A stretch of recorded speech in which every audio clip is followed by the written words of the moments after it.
Hello and welcome to the Ottawa Herald's 2012 Kansas Primary Candidate Interviews. I'm Crystal Herber and this is Ottawa native Butch Riddle. Riddle is a Republican candidate seeking election in Franklin County's 2nd District County Commissioner race. Thank you for joining us, Mr. Riddle. Pleased to be here. Well, let's start off. First, explain to me a little bit about why you are running.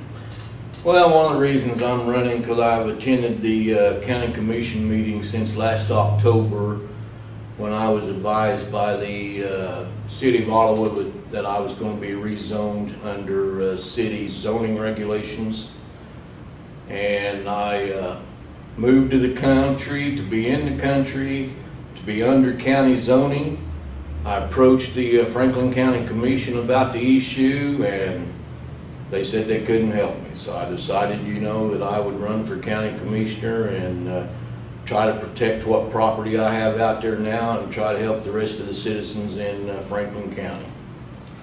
What would you say are some of your political ideals?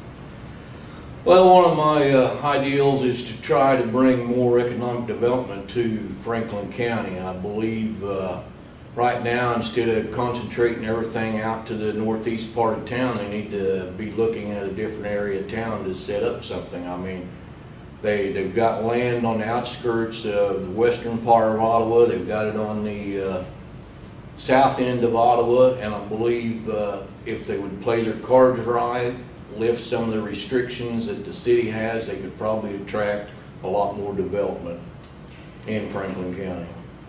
As kind of a more broader sense, why are you running as a Republican?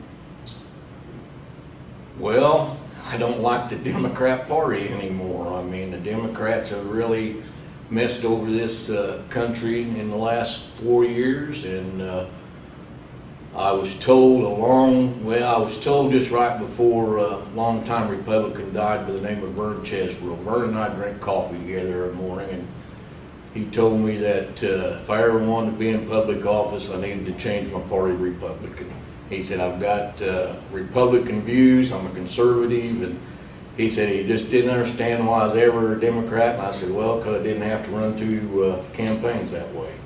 So I was taking Vern's advice and switched over to the Republican Party. Do you think it's easier to get elected in Franklin County as a Republican? Oh yes, the state of Kansas is Republican, and I'd say you've probably got an 85% better chance of being elected being a Republican than a Democrat. And in Franklin County, there's a strong Republican Party, and the Democrats just hardly has a party at all. One of your main reasons for running is because you feel your opponent has been in office for too long. If you were elected for multiple terms, would you be willing to step down at some point to allow a new candidate to take over? I believe there should be term offices for every office. I think there should be a term limit for the judges, the county commissioners, the county attorneys. I think if you had term limits set up, you'd never get into the groove of where you just go and you're there and you're done. I mean, our county commission right now, they meet approximately 35 minutes a week, and they spend millions of dollars. I don't think they take enough time to cipher out exactly what the effects are going to be. And what would you think would be an acceptable term limit? I served on Rural Water District 4's board, and we have term limits out there which are 3 years. You can serve 2 terms, and then you have to be off for a year before you can run for election again. So I would say somewhere, since the county is set up to vote, every 2 years, if we did have them for 4 years, I think a 2-term limit, for a county commissioner would be fine. Okay. Your regular attendance at county meetings started with the debate over the interlocal agreement. If you are elected, would you work to repeal that agreement? I definitely would work to repeal it or make sure that it didn't go back into effect in 2010. That's the year that they have to vote on it again. I believe the people that live in Franklin County want to stay in Franklin County. They don't want to fall under city rules and regulations, and right now we are not represented by any county government in the interlocal agreement area. You say you want to put government back into the hands of the citizens. Besides working to repeal the interlocal agreement, how else are you planning to accomplish that? I'd like to see more people show up at the commission meetings and voice their opinion.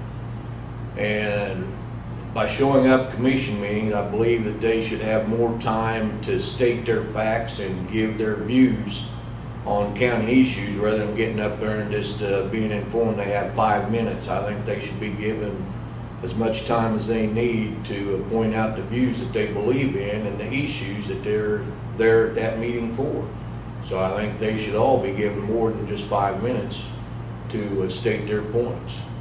And you've had experience with speaking in front of the commission, and that what you said previously that wasn't enough time for you to express your views. Exactly. When I was fighting the interlocal agreement with the city and the county commission, we had a meeting with the city attorney and planning and zoning director at one of the county meetings. Well, the city, they got 45 minutes to state their views and facts on the interlocal agreement, and the county commission gave me 5 minutes.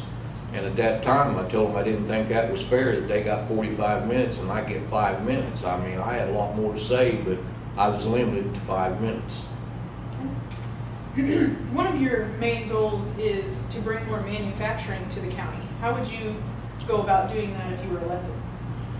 I'd try to ease up some of the rules and regulations that the county and the city has, like the zoning. There's a lot of zoning issues that could be lifted a little bit. I would look at the independent business that was trying to come in, try to work out some deals with them to get them in here, and maybe in the future, you know, put up some kind of agreement, you know, that in the future then they have to fall in under these guidelines. But just to get them started in Franklin County, I would try to lift some of the zoning regulations just to get them in here. You talk about allowing people to have more of a voice in government. How would you encourage people to attend what is commonly a sparsely attended county meeting every week? Well, that's a tough question. Most people, you know, our taxes are so high now. Husband and wife, they both usually have to work to make ends meet, and then, you know, when work is over, they've got kids going to ball games, sports, whatever. Night meetings, they've tried night meetings, and the attendance didn't show any better at night meetings than it did during the day. But I think if there were more people that would show up at night, I wouldn't be against having night meetings. I mean, in the daytime, I believe the commission now, they don't want you to come to the meetings. They want to get in there and get it over with and be gone before anybody complains about anything. Okay. How much knowledge do you have regarding the day-to-day duties of a county commissioner? Well, just from talking with some of the other commissioners, I believe the way the process works, I think they pick up some kind of a packet on Friday that they can look through, and then Monday they have a study session, and Wednesday they vote on what was in the packets. I don't believe anything's any different than that unless they get together on the side and meet, or maybe they call the county councilor and talk to her about an issue. But I believe that's the way the process works right there. And is that something you feel like you can handle? Oh, definitely. I believe I'd want to spend more time on subjects. If I got something on Friday, I don't think I could vote on it come Wednesday. I would rather see it be voted on, you know, maybe a month down the road. That way, that would give me time to research the information that I was given by the county councilor. You said previously that that most of the sitting commissioners aren't doing their jobs. Which commissioners are you referring to, and what are they doing that you feel isn't fulfilling their commissioner duties? Well, I don't want to mention names, but the majority of them, when I went to the commission meeting on the interlocal agreement, they stood there, or they sat there and just looked at me. When I asked them, you know, questions, I got no answers from them.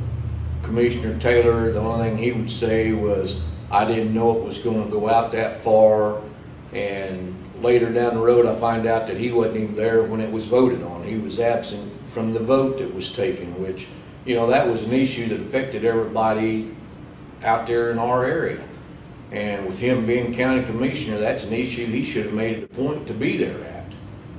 And The other two new commissioners that are there, they weren't around when this was voted on.